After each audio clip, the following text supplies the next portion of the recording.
सखू घेणार रुद्र अवतार.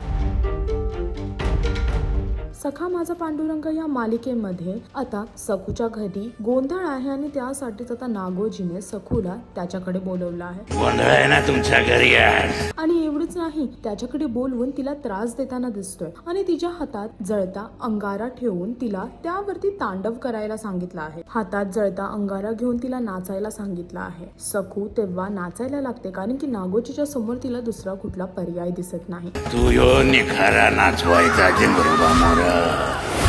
पण जेव्हा ती तांडव करते, जेव्हा ती नाचते, तेव्हाच तिने आता अचानक रुद्र रूप घेतलं आहे, जे पाहून नागोजी स्वतः स्थिर राहिला आहे. त्याला तिचं हे रूप पाहून फार भीती वाटत आहे. आता बघायचं हे आहे की ह्या रूपामध्ये नागोजीचं काय होणार आहे सखूच्या हाती, हे पाहण्यासाठी तुम्हाला सखा माझा पांडुरंग ही मालिका पाहावी लागेल. आणि अजून अशी लेटेस्ट अपडेटसाठी टेलीचक्कर रिजनलला सबस्क्राईब करायला विसरू नका.